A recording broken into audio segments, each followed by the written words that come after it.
وأشهد أن محمدا عبده ورسوله أما بعد فإن خير الحديث كتاب الله وخير الهدي هدي محمد صلى الله عليه وسلم وشر الأمور محدثاتها وكل محدثة بدعة وكل بدعة ضلالة وكل ضلالة في النار.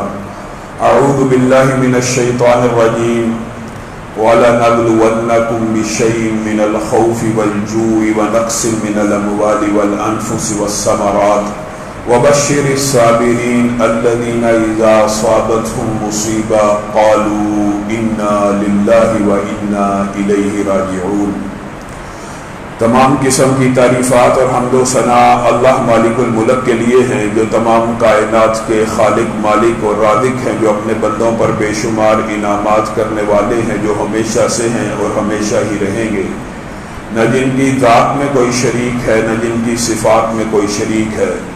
حمد و ثنا کے بعد لاکھوں کروڑوں درود و سلام ہو اس ہستی اقدس و مقدس پر کہ جن کا نام نامی اور اسم گرامی حضرت محمد الرسول اللہ صلی اللہ علیہ وآلہ وسلم ہے، جنہیں تمام کائنات کا ہادی، رہنما، مقتدا، پیشوا، رہبر، امام بنا کر بھیجا اور جن کے قلب اطہر پر اللہ رب العزت نے اپنی آخری کتاب حمید کو نازل فرمایا. حمد و ثنا اور درود و سلام کے بعد لاکھوں رحمتیں ہوں آپ کے صحابہ پر، امت کے ادیبوں پر، واعظین پر، مبلغین پر، مصنفین پر، محدثین پر، کہ جن کی وجہ سے اسلام ٹھیک اور مکمل حالت میں ہم تک پہنچا. معزز سامعین گرامی قدر، خطبہ جمعہ کا جو سنت طریقہ ہے وہ کھڑے ہو کر پڑھانا اور عصا پکڑ کر پڑھانا ہے، لیکن پے در پہ سفر اور طبیعت کی خرابی کی وجہ سے چند گزارشات آپ کے سامنے بیٹھ کر کروں گا. گزشتہ جمعے ہم نے مصیبتوں کے آنے کے دو اسباب بیان کیے تھے. مصیبتیں صرف دو وجہ سے آتی ہیں، ایک اللہ کی طرف سے آزمائش ہونے کی وجہ سے اور دوسری انسان کے اپنے گناہوں کی شامت کی وجہ سے. اس موضوع کو ہم نے گزشتہ جمعے آپ کے سامنے رکھا تھا اور یہ بات بھی بتلائی تھی کہ دنیا کے اندر کوئی شخص ایسا نہیں ہے جو کسی نہ کسی پریشانی اور مشکل کا شکار نہ ہو. اس لیے اس بارے میں انسان کا ذہن کھلا ہونا چاہیے، کشادہ ہونا چاہیے کہ ہم بھی دوسرے آدمی کی طرح مصیبت میں مبتلا ہیں. یہ نہیں کہ صرف مجھ اکیلے کے اوپر پریشانی اور مصیبت آئی ہے، دوسرا اس سے بری ہے، اللہ رب العزت نے صرف مجھے مشکلوں کا شکار کیا ہوا ہے. یہ عقیدہ باطل ہے، یہ فلسفہ اور منطق شیطانی ہے. یہ انسان کے دل میں اور بندہ مومن کے دل میں غم پیدا کرتی ہے، اور غم کا پیدا ہونا بندہ مومن کے دل میں اتنا نقصان دہ ہے کہ ائمہ نے اس کے اوپر کتابیں لکھی ہیں کہ غمگین ہونا، غم زدہ ہونا انسان کی عبادات کو کھا جاتا ہے، انسان کی جو اندر توانائی ہوتی ہے اس کو مطمئن کر دیتا ہے، اس کو کمزور کر دیتا ہے. انسان پے در پہ 5 وقت ہر نماز کے بعد دوسری نماز کے لیے جب مسجد کی طرف رخ کرتا ہے، اگر وہ غم زدہ ہو، پریشان رہے مستقل، تو انسان سے یہ عادات چھوٹ جاتی ہیں. غم اتنی نقصان دہ چیز ہے بندہ مومن کے لیے. اس لیے ایک کتاب ایک عربی مصنف کی جس کو دنیا کے اندر بیسٹ سیلر کا اعزاز ملا کہ سب سے زیادہ، اس سے زیادہ کوئی کتاب نہیں بکی، اس کتاب کا عنوان بھی کیا تھا؟ لا تحزن. بندہ مومن اس کو غم کے ساتھ زندگی نہیں گزارنی چاہیے، اس کو حشاش بشاش رہنا چاہیے. اس کی ایک وجہ ہے نبی کریم صلی اللہ علیہ وسلم کی صحابیات، 3 صحابیات، ام عطیہ، ام حبیبہ، زینب، تینوں کی سیرت سے یہ بات پتہ چلتی ہے. ایک کا باپ فوت ہو گیا، ایک کا بیٹا فوت ہو گیا، ایک کا بھائی فوت ہو گیا. تینوں نے تیسرے دن اپنے چہرے کو میک اپ سے آراستہ کیا، اپنے جسم اور کپڑوں کے اوپر خامند کے لیے خوشبو لگائی. کس لیے؟ یہ کہہ کے کہ نبی کریم صلی اللہ علیہ وسلم نے امت کے اوپر، امت کی عورتوں کے اوپر کسی مرد کا سوگ 3 دن سے زائد نہیں رکھا. امت کے اندر غم کرنے کی اجازت ہے. انسان کو یاد آ جانا فطری بات ہے، بیٹے کا یاد آنا، بھائی کا یاد آنا، والد والدہ کا یاد آنا فطری بات ہے. لیکن اس کو غم کی طرح پال لینا اور آنسوؤں کے ساتھ اس پودے کی پرورش کرنا، پھر انسان کو یہ پودا کمزور اور حقیر کر کے رکھ دیتا ہے. بندہ مومن حقیقت بات دیکھی جائے، بندہ مسلم اس کو کس چیز کا غم ہے؟ ہم کو اللہ معاف کرے، ایسے لوگ ہیں کہ ہمارا عقیدہ یہ ہو کہ ہم نے دوبارہ اللہ کے پاس پیش ہی نہیں ہونا، جو بندہ فوت ہو گیا اس سے ملاقات نہیں ہونی، نہیں، جتنی دیر زندہ ہے جیسے ہی فوت ہونا ہے، اعمال اچھے ہوں گے تو اچھے بندے کے ساتھ، اچھے بھائی کے ساتھ، اچھے بیٹے کے ساتھ، اچھے باپ کے ساتھ، اچھی والدہ کے ساتھ ملاقات ہو جانی ہے۔ اس لیے مسلمان کو ان چیزوں کا غم نہیں ہونا چاہیے، غم انسان کو کھا کے رکھ جاتا ہے۔ پہلی بات یہ سمجھنے کی ضرورت ہے جو گزشتہ خطبے کے آخر میں ہم کہہ رہے تھے کہ انسان کو غم زدہ نہیں ہونا چاہیے۔ دوسری بات جو آج سمجھنا مقصود ہے کہ مصیبت آ گئی، پریشانی آ گئی، حقیقت بات یہ ہے، میں بہت مختصر کر کے آپ کے سامنے یہ موضوع رکھ رہا ہوں، جس کو تفصیل درکار ہو وہ ڈاکٹر فضل الہی کی، ابن قیم کی، ابن کثیر کی اس موضوع پر لکھی ہوئی کتابوں کا مطالعہ کر سکتا ہے۔ طویل موضوع ہے، آپ کے سامنے سمجھے، میں اس کا خلاصہ بھی نہیں، اس کے چند نکات صرف رکھ رہا ہوں۔ ایک بندہ مومن کے اوپر جب مصیبت آ جائے اس نے کرنا کیا ہے؟ مصیبت تو آ گئی، پریشانی کا شکار تو ہر بندہ ہے، یہ ہمارا عقیدہ ہم نے بنا لیا، سمجھ لیا، ہر بندہ کوئی نہ کوئی کسی نہ کسی پریشانی اور مصیبت کا شکار ہوتا ہے۔ اب جب وہ شکار ہوتا ہے اس کو کرنا کیا چاہیے؟ اس کو کیا اعمال کرنے چاہیے اور اپنے ذہن کی کیا تربیت کرنی چاہیے جس سے وہ ان پریشانیوں کا مقابلہ کر سکے، ان کو کوپ کر سکے؟ پہلی بات، مصیبت آنے سے پہلے انسان کو اس بات کے لیے تیار رہنا چاہیے کہ دنیا میں کوئی انسان مصیبت سے، مشکل سے پاک نہیں ہے۔ میرے اوپر بھی مصیبت اور مشکل آ سکتی ہے، کسی بھی لمحے تیاری کر لے، اور اس کی تیاری ایسی ہونی چاہیے جب مصیبت اور مشکل آ جائے اس کے سامنے کھڑا ہو جائے، اس کے سامنے ڈٹ جائے، کبوتر کی طرح آنکھیں بند نہ کرے۔ یہ عجیب معاشرے کے اندر یہ اسلام کے بھی خلاف ہے، عقل کے بھی خلاف ہے، منطق کے بھی خلاف ہے کہ انسان مصیبت اور پریشانی کا شکار ہو جائے، بجائے یہ کہ اس پریشانی اور مصیبت کے سامنے کھڑا ہو، اس کا مقابلہ کرے، اس کے سامنے ڈٹ جائے، جو قوانین قرآن و سنت میں موجود ہیں ان کو بروئے کار لائے۔ نہیں، پریشانی آ گئی ہے، گھر میں گھس گیا ہے، ڈپریشن ہو گیا ہے، ڈاکٹروں کے پاس چل دیا ہے، اب دوائیاں کھا رہا ہے، اب نیند کی گولیاں کھا رہا ہے۔ کیا پریشانی کا مقابلہ بندہ مومن ایسے کرتا ہے؟ کیا بندہ مومن کی یہ شان ہے کہ مصیبت اور پریشانی آئے لیگزاٹانل والیوم 5 فلاں گولی لے کے پریشانی دور کر رہا ہے؟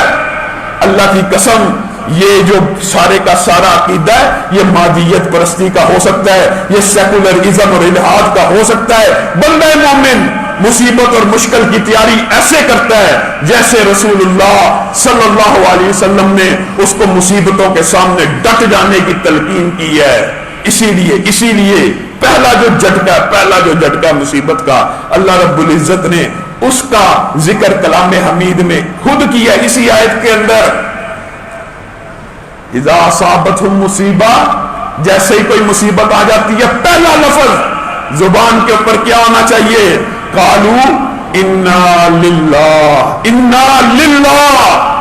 مصیبت کی تیاری کرنی ہے صبر کے ساتھ، اس کے سامنے ڈٹ کے کھڑا ہو جانا۔ یہ نہیں قرض کا شکار ہو گیا، پیمنٹ دینی ہے، کوئی بھی مصیبت آ گئی، بیماری آ گئی، حادثہ ہو گیا، اب ڈپریشن میں چلا جائے، یہ فلسفہ غلط ہے۔ اس کے سامنے ڈٹ جانا ہے۔ سب سے پہلے مصیبتوں کی اچھی طرح تیاری کر لینی ہے ہر بندے نے کہ کسی بھی وقت آزمائش یا گناہوں کی شامت کی وجہ سے مصیبت آ سکتی ہے، میں نے اس کے سامنے سیدھا سفر رہنا ہے۔ اور پہلا ڈائلاگ جو منہ سے ادا ہونا چاہیے اس کے اندر ایک عقیدہ ہے، کیا ہونا چاہیے کہ ہر چیز کا مالک، ہر چیز کی ملکیت، ہر چیز کا حقیقی وارث تو اللہ ہے۔ کوئی چیز مجھ سے چلی گئی میری تھوڑی تھی۔ انا للہ پہلا لفظ انسان کے عقیدے کو کھولنے کے لیے کافی ہے۔ انا للہ، ہر چیز تو اللہ ہی کی ہے، میں کون ہوں؟ یہ میرے ہاتھوں کی کمائی اگر تھی تو یہ ہاتھ بھی تو رب نے دیے، اگر برین سے کمایا ہے یہ دماغ بھی تو رب نے دیا، اگر بھائی چلا گیا، بیٹا چلا گیا، والد چلے گئے، والدہ چلی گئی، کیا ہوا؟ آیا کہاں سے تھا؟ انا للہ، ہر چیز کی ملکیت کا عقیدہ اگر بندے کا یہ ہو جائے نا، ہر چیز اللہ ہی کی ملک ہے، اور اللہ ہی کے لیے رہ جانی ہے. وَلِلَّهِ مِيرَاثُ السَّمَاوَاتِ وَالْأَرْضِ. بتائیے میں کہہ رہا ہوں مولوی کہہ رہا ہے اللہ کہہ رہا ہے. اِنَّا لِلَّهِ کے ساتھ اگر آپ اس آیت کو ملا لیں کتنا کھلا اور واضح عقیدہ. پہلی بات اِنَّا لِلَّهِ ہر چیز کا مالک حقیقی رب تعالی ہے. تو اور میں کون ہے؟ تیری اور میری ملکیت تو 60 70 100 سال کی ہے. اس ملکیت کے چھن جانے کے اوپر غم کر رہے بے وقوف. تو بندہ مومن ہے, تو مسلمان ہے, تیرا یہ کیا عقیدہ ہے؟ اللہ کہہ رہا وَلِلَّهِ مِيرَاثُ السَّمَاوَاتِ وَالْأَرْضِ. اور بندہ مومن یہ دنیا کے اندر جتنا سونا چاندی جو تجھے کافروں کے پاس ہیرے جواہرات یہ انبار مال و دولت کا نظر آ رہا ہے. وَلِلَّهِ مِيرَاثُ السَّمَاوَاتِ وَالْأَرْضِ. ایک دن ایسا آنا ہے ان میں سے کوئی دنیا پہ نہیں ہونا جتنا سونا اللہ نے دنیا میں نازل کیا اتنا ہی رہ جانا ہے, اسی دنیا میں رہ جانا ہے. اور اس کا حقیقی وارث کون ہے؟ اللہ رب العزت. ملک بھی اللہ کی, وارث بھی اللہ ہی ہے. کس چیز کے چھن جانے کا غم ہے؟ کیا ہو گیا ہے؟ اللہ کی قسم یہ جو غم ہوتا ہے یہ انسان کو کئی مرتبہ ڈپریشن, کئی مرتبہ الہاد, کئی مرتبہ اللہ معاف کرے اللہ سے ہی دور کر دیتا ہے. انسان کے منہ سے ایسے جملے نکلنا شروع ہو جاتے ہیں کہ یار اللہ رب العزت کے سامنے اتنی اطاعت کی, اللہ کی اتنی بندگی بجا لایا, اللہ کے لیے نفاق کیا, اللہ کے لیے عمرے حج کی, یہ مصیبتیں ختم نہیں ہوتی. کیا ہو گیا؟ یہ ڈائلاگ ایمان کو ضائع کر دینے کے مترادف ہے, بندے کی نیکیوں کو تباہ کرنے والا ہے. اِنَّا لِلَّهِ پہلا لفظ یہ ادا ہونا چاہیے ملک حقیقی اللہ رب العزت کی ہے.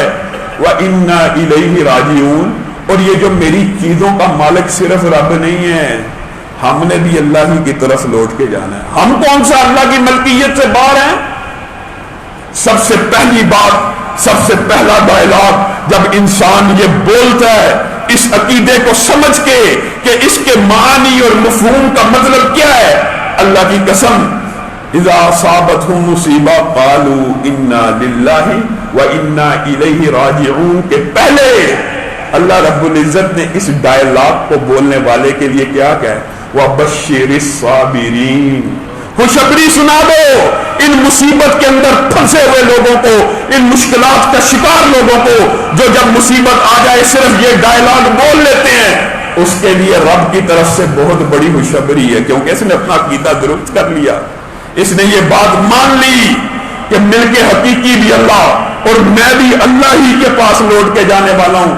پھر اس کے بعد کیا کرنا ہے؟ پھر اس کے بعد نبی کریم صلی اللہ علیہ وسلم ایک عورت کے پاس گئے, قبر کے اوپر بیٹھی بھی رو رہی ہے.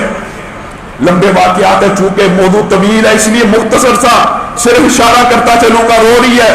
نبی کریم نے کہا صبر کر, کہا آپ کے اوپر وہ مصیبت نہیں آئی جو میرے پر آئی ہے. بعد میں پیش ہوئی, کہا آقا میں نے آپ کو پہچانا نہیں تھا. نبی کریم نے کہا صبر تو صدمے کے پہلے مقام کے اوپر ہوتا ہے. صبر اس چیز کا نام نہیں کہ 1 سال بیت جائے, 2 سال بیت جائیں, 3 سال بیت جائیں, تو آنسو بھی بہاتا رہا, تو غم بھی کرتا رہا, تو نے اپنی زندگی کی روٹین بھی ڈسٹرب کر دی کہ والد چلے گئے, والدہ چلی گئیں, اب عبادات بھی متاثر ہو رہی ہیں. اب تو کہہ رہا ہے اب میں صبر کرتا ہوں. نہیں, صبر صدمے کے پہلے مقام کے اوپر ہے. جس وقت غم آئے اسی وقت صبر کرنا ہے, اور اس وقت کے صبر کے لیے بشارت ہے, اس وقت کے صبر کے لیے اللہ کی طرف سے خوشخبری ہے. سب سے پہلے یہ عقیدہ بنا لیجئے, کوئی بھی چیز چھن جائے, کوئی بھی رشتہ ناتا ٹوٹ جائے, کوئی بھی گھریلو پریشانی کا بندہ شکار ہو, انا للہ و انا الیہ راجعون. دوسری بات یہ سمجھنے کی ضرورت ہے کیا زمین و آسمان کی تخلیق سے قبل میرے بھائیوں میں نے آپ کے سامنے ایک مرتبہ تقدیر کے حوالے سے 2-3 جمعے آپ کے سامنے کچھ باتیں رکھی تھی, لیکن آج جو موضوع ہے اس کو سمجھ کے لیے تقدیر کا ایک دوسرا اینگل سمجھنا بھی ضروری ہے. وہ کیا ہے؟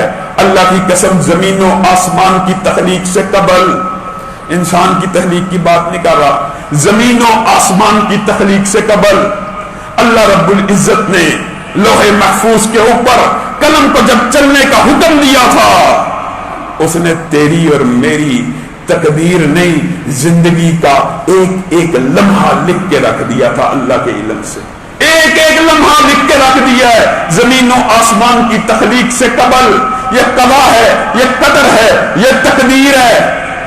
جب لکھی اللہ کی طرف سے ہے، کیا اللہ بندے کے اوپر ظلم کرنے والا ہے؟ حقیقی بات بتلائیے، اللہ کی قسم اللہ رب العزت اپنے بندوں کے اوپر ظلم نہیں کرتا۔ ہاں یہ بات ضرور ہے، ان اللہ یفعل ما یشاء، ان اللہ یفعل ما یرید، ان اللہ یحکم ما یرید، ان ربک فعال لما یرید۔ یہ بات درست ہے، اللہ کی مرضی ہے، جو مرضی لکھ دے، اللہ کی مرضی ہے جو چاہے لکھ دے، لیکن اللہ کی قسم اس کا لکھا ہوا ظلم کے ساتھ نہیں ہے، ظلم کے ساتھ نہیں ہے۔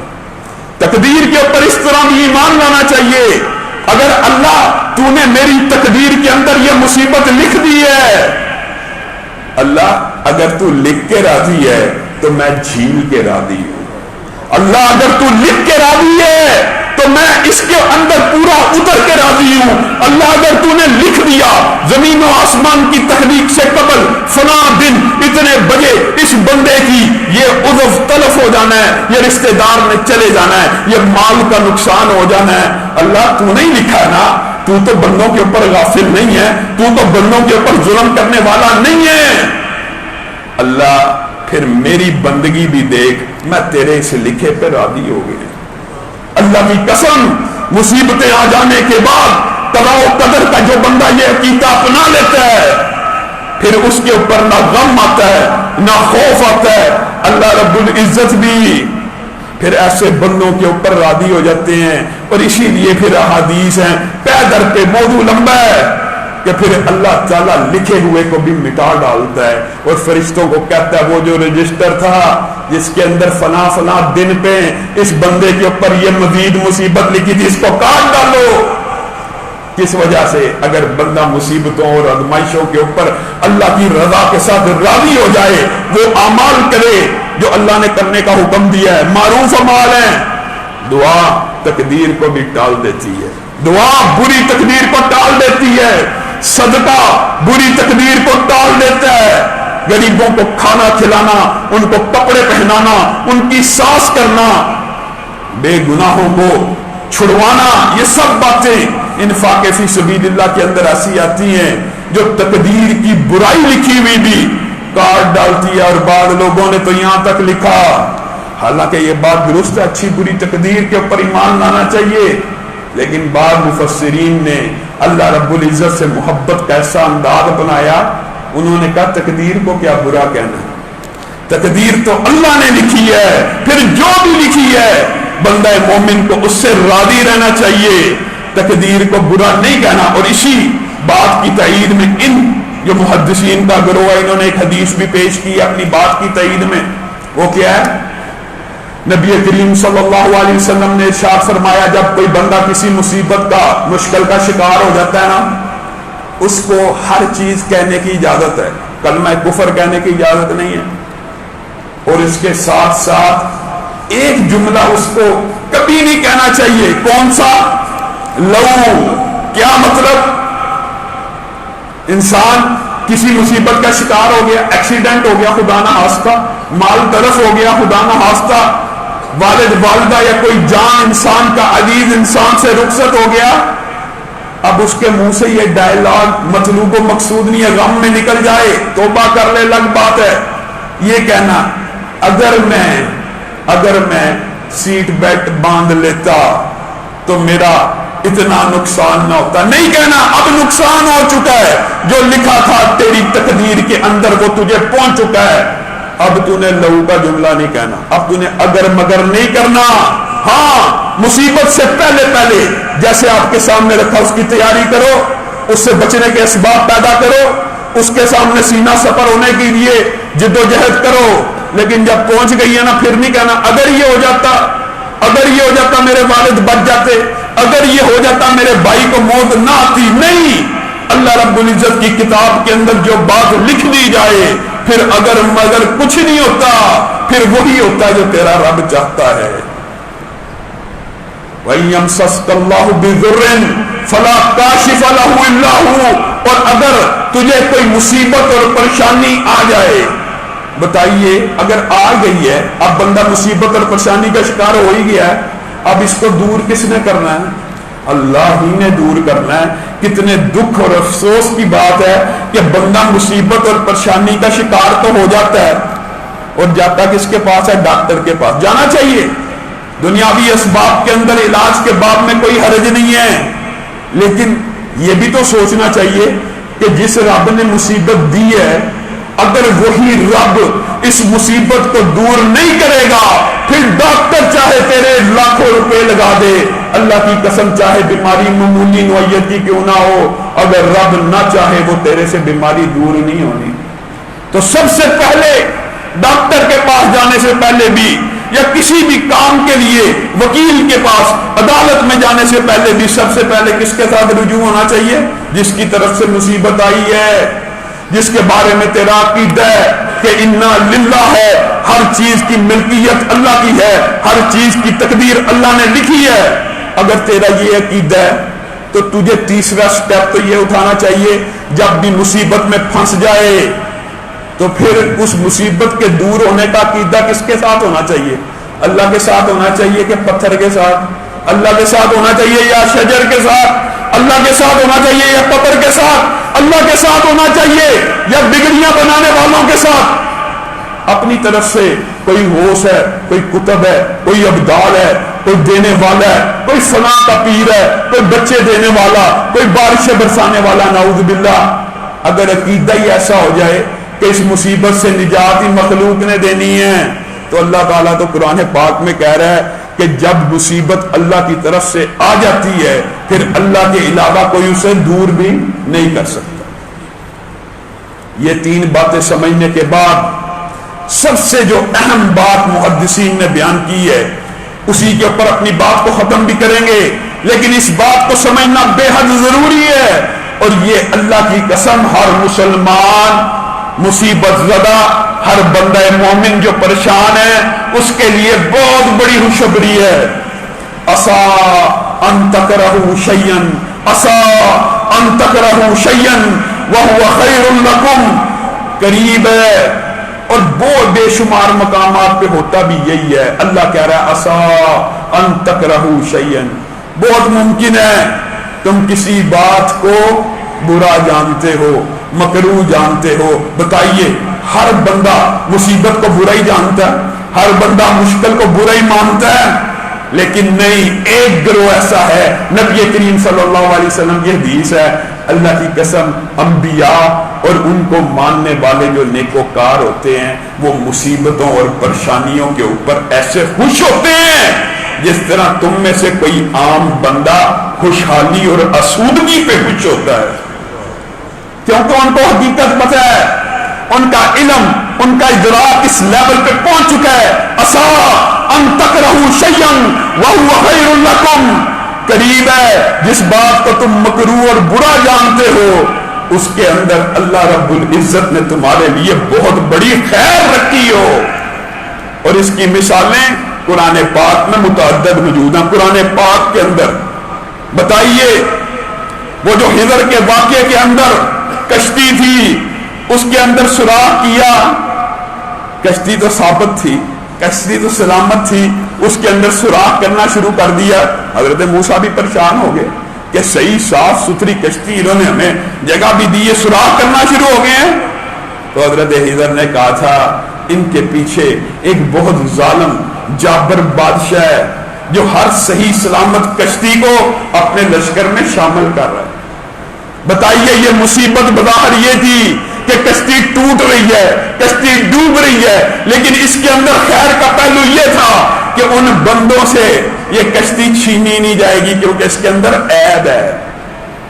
حضرت ابراہیم کے واقعے کے اندر اللہ رب العزت نے کتنی حکمتیں آپ کے اور میرے لیے چھپائی ہیں۔ بتائیے، حضرت سارہ کے حسن کے اوپر بادشاہ فدا ہو گیا سن کر، کتنی بڑی ازمائش کسی نبی کے اوپر کیا ایسی ازمائش آئی ہوگی کہ بیوی کے اوپر بادشاہ فدا ہو گیا ہے اور بیوی کو اپنے حرم میں طلب کر رہا ہے۔ بتائیے نبی کے دل کے اوپر اس وقت کیا بیت رہی ہوگی۔ حضرت سارہ کی طرف ہاتھ لپکتا ہے، ہاتھ شل ہو جاتا ہے، کہتا ہے دعا کیجئے یہ میرا ہاتھ تو چل نہیں رہا، میں تو مفلوج ہو گیا. حضرت سارہ کہتی ہیں اگر تو مجھے چھوڑے گا، میرے سے اپنے آپ کو دور کرے گا، میں تیرے لیے دعا کری. وعدہ کرتا ہے، وہ دعا کرتی ہیں، اس کا ہاتھ چلنا شروع ہو جاتا. کہتا ہے یہ شاید کوئی سحر کا معاملہ نہ ہو، جادو کا معاملہ ہو. دوبارہ بری نیت سے بڑھاتا ہے، دوبارہ شل. پھر حضرت سارہ سے التجا کرتا ہے اب کی بار یہ نہیں کروں گا. 3 مرتبہ ایسا ہوتا ہے. کتنی بڑی مصیبت ہے، کتنی بڑی مشکل ہے کسی پاک باز نبی کی بیوی کی عصمت کے اوپر کوئی ایک عام شخص ہاتھ اٹھا رہا ہے. کتنی بڑی آزمائش ہے، اس سے بڑی آزمائش آ سکتی ہے؟ لیکن اللہ رب العزت نے اس آزمائش کے نتیجے میں، اس مصیبت کے اندر کیسی ہار، کیسی خیر رکھی ہے، کیسی بھلائی رکھی ہے کہ امت بھی اس خیر سے آج تک مستفید ہو رہی ہے. تیسری مرتبہ جب فالج کا اٹیک ہوتا ہے، حضرت سارہ کی دعا سے وہ اس کا جسم چلنا شروع ہو جاتا ہے. تو اس مصیبت کے مشکل کے عالم میں جو خیر کا سب سے بڑا کام ہوتا ہے وہ کیا ہوتا ہے؟ حضرت سارہ کو کہتا ہے مجھے یقین آ گیا ہے کہ تو کوئی اللہ کی بہت پہنچی ہوئی بندی ہے، میں تجھے گفٹ میں اور انعام میں حضرت حاجرہ عنایت کرتا ہوں. بتائیے کتنی بڑی مصیبت سے نبی کریم صلی اللہ علیہ وسلم کی والدہ حضرت حاجرہ کو حضرت ابراہیم کو عطا کر دیا جاتا ہے. حضرت یوسف کتنی بڑی مصیبت ہے، بھائی چھوڑ رہے ہیں، کنویں میں دھکا دے رہے ہیں، لیکن اس آزمائش اور مشکل کے نتیجے میں یوسف تخت مصر پہ بیٹھ جاتے ہیں. اور یہ واقعات ایک نہیں ہیں، متعدد ہیں. گزشتہ دنوں واقعہ بدر کا بڑا چرچا تھا. بدر کے اندر آپ بتائیے بظاہر کتنی بڑی آزمائش تھی اور مصیبت تھی، لوگ نہیں سمجھتے. آج کے لوگ اس ماحول کا احاطہ ہی نہیں کر سکتے. عام تجارتی قافلے کا تعاقب تھا، ٹھیک ہے، انہوں نے کہا تجارتی قافلہ لوٹ لیں گے، معاشرتی بائیکاٹ ہو جائے گا، تجارتی قافلے کے ساتھ ہم یہ ایسا سسٹم کریں گے کہ قریش کو نقصان پہنچے گا، ان کی معیشت تباہ ہوگی. اللہ کی قسم جان کے ارادے سے نہیں تھے گئے، ان کو معاشی طور پہ ضرر پہنچانے کے لیے گئے تھے، اس قافلے کو روکنے کے لیے اور ان کی معیشت کو برباد کرنے کے لیے گھر سے نکلے تھے. بتائیے کتنی بڑی آزمائش تھی. کون نکلے تھے؟ اللہ رب العزت نے سارے معاملے کو جنگ بدر میں کنورٹ کیا. اس قافلے کے تعاقب سے لے کر آخر تک کا سارا معاملہ اللہ تعالیٰ نے اس طرح کنورٹ کیا کہ قافلے کے تعاقب میں آنے والے لشکر کو اچانک جہاد کا حکم مل گیا، اچانک تلواریں نکالنے کا حکم مل گیا. کن کے خلاف؟ ایمانداری سے بتائیے. سامنے باپ کھڑا ہے، سامنے چچا کھڑا ہے، سامنے ماموں کھڑا ہے، سامنے رشتہ دار کھڑا ہے، سامنے اپنا ہی کنبہ اور قبیلہ کھڑا ہے. کتنی بڑی صحابہ کے اوپر آزمائش آئی. اور اس لمحے کو بھی اللہ رب العزت نے بیان کیا کہ جو بدر کے لیے نکل آئے تھے، جب ان کو علم ہو گیا کہ اب ان کے ساتھ جہاد ہونا ہے، تو دل کے اندر تو یہ خیال آ سکتا ہے نا میرا باپ میرے سامنے کھڑا ہے، میرا باپ میرے سامنے کھڑا ہے، میرا چچا میرے سامنے کھڑا ہے. ہم تو صرف قافلے کو روکنے کے لیے آئے تھے، ہم اس لیے تھوڑی آئے تھے کہ باپ کو قتل کر دینا، چچا کو قتل کر دینا، ماموں کو قتل کر دینا، پھوپھا کو قتل کر دینا. یہ سارے رشتے میدان بدر میں آمنے سامنے کھڑے تھے.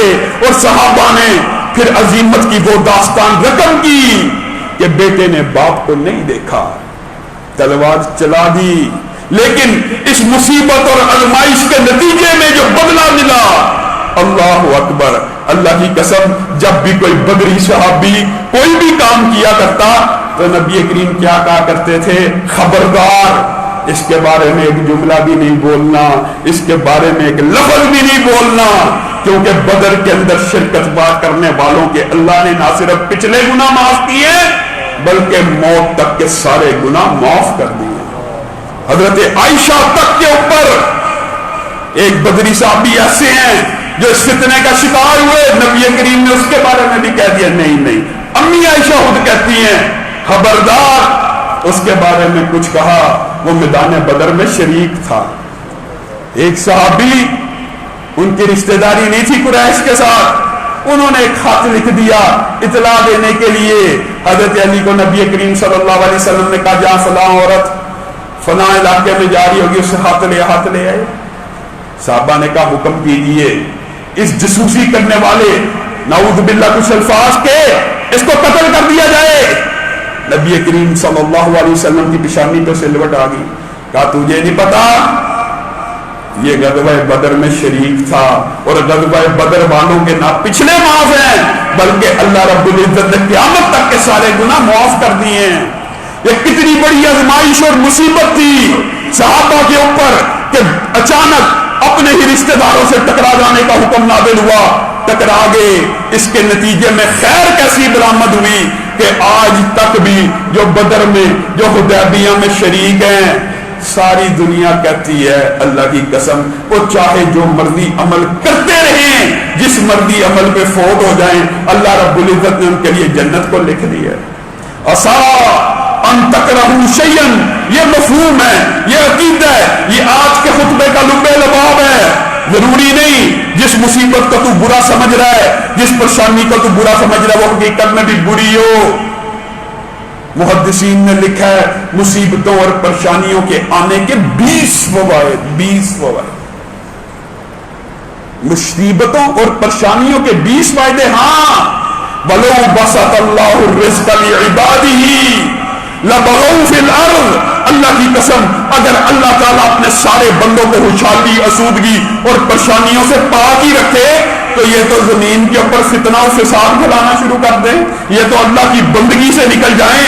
یہ تو رب کو خالق مالک نہ مانے. محدثین نے لکھا اگر فرعون نمرود کے اوپر بھی غم اور مصیبتیں آتی ہوتی نا تو شاید اللہ کی نافرمانی نہ کرتے. فرعون اور نمرود بھی اگر مصیبتوں اور پریشانیوں کا شکار ہوتے تو شاید اللہ کی نافرمانی نہ کرتے. یہ کتنی بڑی خوشخبری ہے کہ مصیبتیں اور پریشانیاں اللہ اور بندے کے تعلق کو مضبوط رکھتی ہیں. اللہ کی عبادت میں بندہ لگا رہتا ہے اللہ سے غافل نہیں ہوتا. پھر ایک جو بڑی خوشخبری ہے وہ بیان کر کے اپنی بات کو ختم کروں گا. وہ کیا ہے؟ مصیبت آ گئی. یہ موضوع طویل ہے انشاءاللہ کبھی موقع ملا اس کے اوپر تفصیلاً گفتگو بھی ہوگی. کبھی مصیبت اور پریشانی آ گئی ہے نا خدا کی قسم جھوٹ نہیں بول رہا صحابہ اور صحابیات سے صحیح سند سے یہ بات ثابت ہے اگر ان کے اوپر بخار مشکل اور پریشانی نہ آتی تو وہ پریشان ہو جاتے کہ کہیں اللہ ہم سے ناراض تو نہیں ہو گیا. بخار نہیں ہو رہا سر میں درد نہیں ہو رہی اور میں اور آپ یہ سمجھتے ہیں کہ مصیبت اور پریشانی آ جائے تو بس ہتھیار پھینک دینے ہیں. فَإِنَّ مَعَ الْعُسْرِ يُسْرًا إِنَّ مَعَ الْعُسْرِ يُسْرًا. بتائیے قرآن کی یہ آیت مصیبت مشکل زدہ کے اوپر اور ان کے زخموں کے اوپر کیسا عمدہ مرہم ہے کیسا عمدہ پھاہا ہے. اللہ رب العزت پتہ کیا کہہ رہے ہیں فَإِنَّ مَعَ الْعُسْرِ يُسْرًا. اِنَّا بے شک اللہ رب العزت کو اِنَّا لفظ بولنے کی ضرورت ہوتی ہے نہیں ہے. وَمَن نَصْدَقُ مِنَ اللَّهِ قِيلًا. اللہ سے زیادہ سچی بات ہے کسی کی نہیں. اللہ کیوں کہہ رہا ہے یقیناً تجھے اور مجھے یقین دلانے کے لیے. فَإِنَّ مَعَ الْعُسْرِ يُسْرًا. اللہ رب العزت نے اس آیت کے اندر انتہا کر دی ہے زخموں کے اوپر مرہم رکھنے کے لیے. کیا کہا؟ إِنَّ مَعَ فَإِنَّ مَعَ ہر مصیبت کے بعد نہیں کہا فَإِنَّ بَعْدَ الْعُسْرِ نہیں کہا. کیا کہا؟ فَإِنَّ مَعَ الْعُسْرِ يُسْرًا. ہر پریشانی کے بعد آسانی کا ترجمہ غلط ہے. ہر پریشانی کے ساتھ آسانی ہے. ہر پریشانی کے ساتھ آسانی ہے.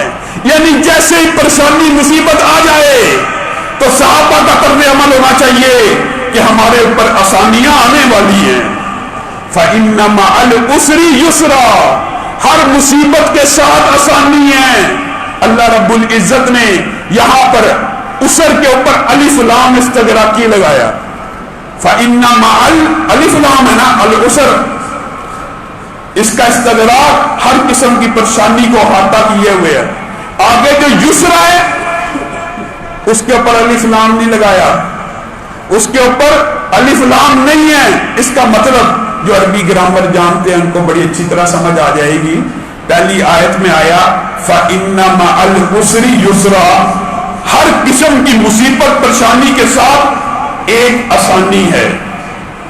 آگے ساتھ ہی دوسری آیت اتری اِنَّ مَعَ الْعُسْرِ يُسْرًا، یہ جو العسر کے بعد العسر آیا ہے، دونوں کے اوپر الف لام ہو تو گرامر میں اس کا مطلب یہ بنتا ہے جو سابقہ ذکر کی گئی پریشانی ہے نا یہ بھی وہی ہے، یعنی الف لام آ گیا تو اس بات کے اوپر اشارہ کرتا ہے جو پیچھے بات ہوئی تھی نا یہ وہی ہے، یعنی اللہ رب العزت پریشانی کے ساتھ اگلی آیت میں بھی الف لام لگا کے یہ کہہ رہا ہے جو پریشانی تمہیں آ چکی ہے یا جس کا پہلے میں ذکر کر چکا ہوں جس کے ساتھ ایک آسانی ہے، نہیں، ان مع العسر یسرا، اس کے ساتھ ایک آسانی نہیں بلکہ دو دو آسانیاں ہیں، کیونکہ دوسرا یسر نکرہ ہے اس کے اوپر الف لام نہیں، اور گرامر کا قاعدہ کیا ہے جب الف لام نہ ہو تو یہ ثابت کرتا ہے کہ یہ جو ذکر آ رہا ہے یہ پچھلے سے مختلف ہے، الف لام ہو تو وہی ہے، اگر الف لام نہیں ہے تو مختلف ہے۔ بات کچھ لوگوں کے لیے مشکل ہوگی لیکن آسان ترجمہ پتہ کیا ہے آیتوں کا دونوں کا، فَإِنَّ مَعَ الْعُسْرِ يُسْرًا، إِنَّ مَعَ الْعُسْرِ يُسْرًا، اللہ نے مصیبت تیرے اوپر ایک نازل کی ہے لیکن اس کے ساتھ جو آسانیاں اتاری ہیں وہ دو ہیں۔ اللہ اکبر، اس سے بڑی بندہ مومن کے لیے کیا خوشخبری ہو سکتی ہے۔ اللہ رب العزت جو کہا گیا جو سنا گیا اس کو سمجھنے کی توفیق عنایت فرمائے۔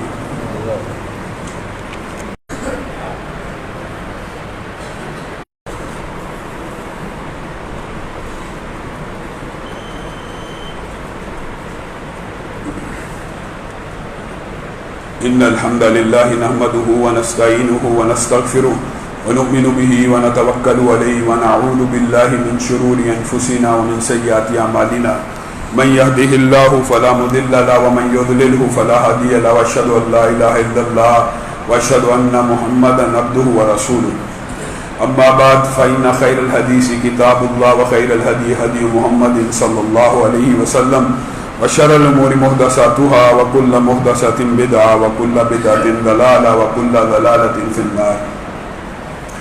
معزز سامعین گرامی قدر، حالات اس طرف جا رہے ہیں کہ ہر خطبہ جمعہ کے اندر تقریباً اب کوئی نہ کوئی ایسی نئی بات، کوئی نہ کوئی ایسا واقعہ معاشرے میں وقوع پذیر ہو جاتا ہے کہ جس کی طرف آپ کی توجہ مبذول کروانا مقصود ہوتا ہے۔ میرے بھائیوں، یہ جو ہفتہ گزرا ہے اس ہفتے کے اندر ایک نہایت عجیب و غریب قسم کا فیصلہ سامنے آیا ہے جو سراسر شریعت کے بھی خلاف، دین اسلام کے بھی خلاف، نبی کریم کی سنت کے بھی خلاف، صحابہ کی سنت کے بھی خلاف، قرآن کے بھی خلاف، اور فیصلہ علل اعلان آتا ہے اور کوئی اس کے اوپر بولنے والا نہیں، فتنے آسمان سے بارش کی رفتار سے نازل ہوتے جا رہے ہیں۔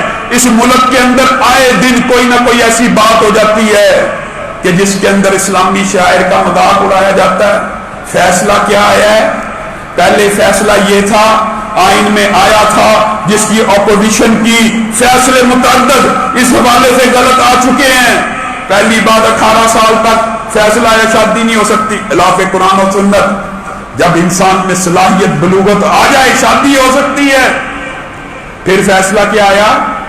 جب انسان نے، کسی مرد نے دوسری شادی کرنی ہو تو پہلی بیوی سے اجازت لے، خلاف شریعت فیصلہ۔ اب فیصلے کے اندر یہ ایڈیشن کیا ہوئی ہے، پہلی بیوی اجازت دے بھی دے تو مصالحتی کونسل اگر اجازت نہ دے شادی نہیں ہو سکتی۔ کتنے شرم اور افسوس کی بات ہے، وہ دین اسلام، اس کا تم نے تمسخر اڑایا ہوا۔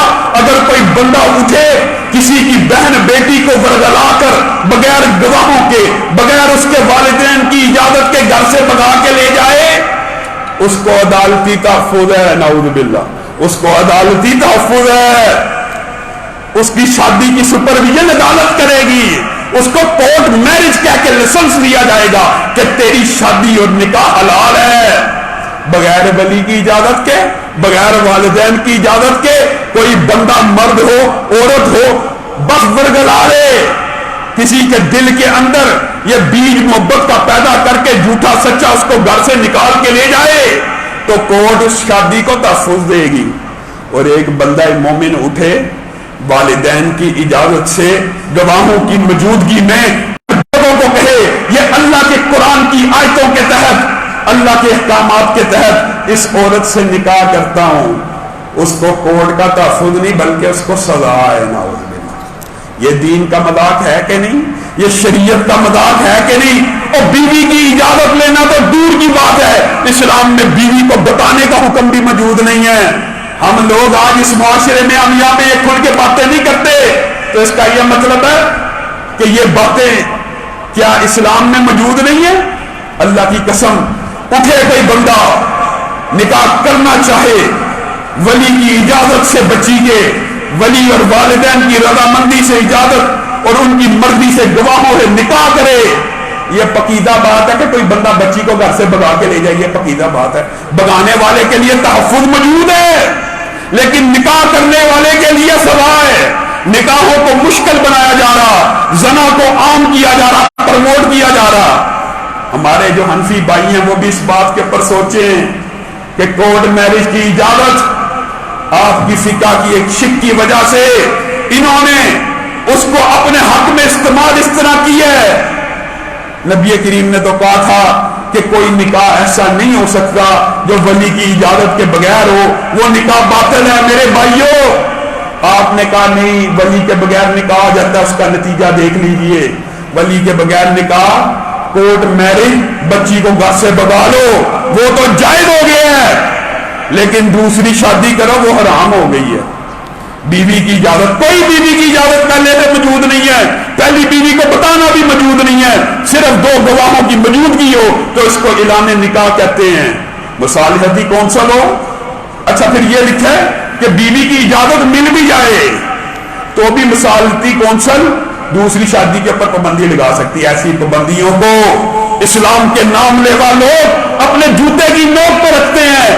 ہم کبھی یہ پہلے نہ پابندی مانتے تھے نہ مانتے ہیں، لیکن میرے بھائیوں ایک بات سوچنے کی ضرورت ہے.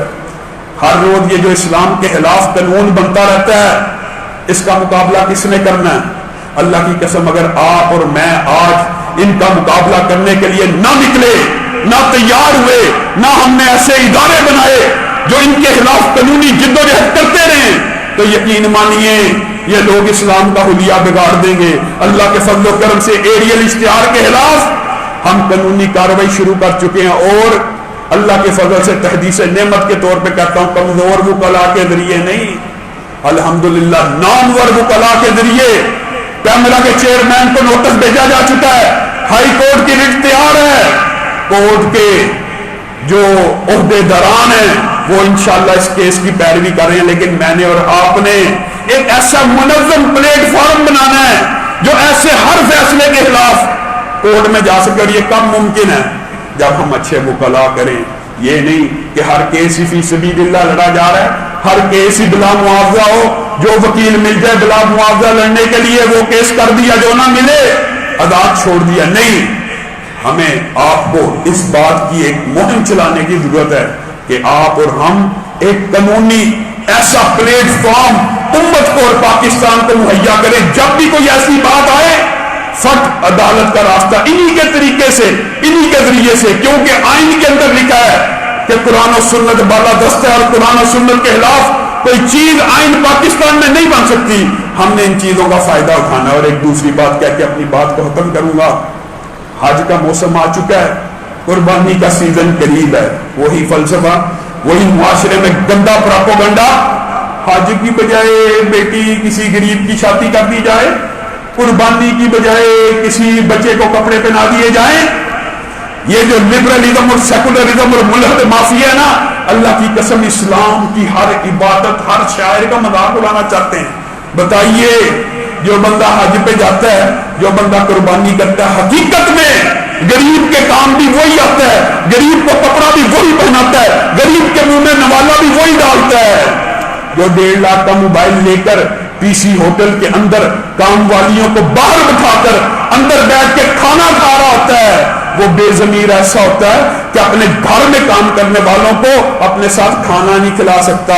وہ نقطہ یہ اٹھاتا ہے کہ حج نہ کرو، غریب کی شادی کر دو، مسجد میں صف ڈالنے کی بجائے غریب کا تن ڈھانپ دو، مسجد میں سیمنٹ کی بوری دینے کی بجائے فلاں گھر کے اندر سیمنٹ کی بوری دے دو۔ یہ اسلام اور دین کے مخلص لوگوں کے اوپر ہر وقت نکتہ چینی کرتے ہیں، اور ان کو کہا جائے نا تو 1.5 لاکھ کا موبائل نہ لے، تو ویلنٹائن کے اوپر گول گپاڑا نہ کر، تو پی سی کے اندر جا کے گول گپاڑا نہ کر، آگے سے اتنا منحوس جواب دیتے، کہتے ہیں یہ تو ہم فضول خرچی یا یاشی کر رہے ہیں، کون سی نیک نیتی سے کر رہے ہیں۔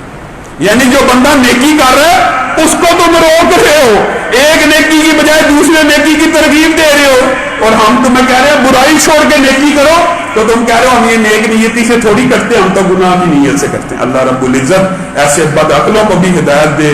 سبحان ربک رب العزت عما یصفون وسلام علی المرسلین۔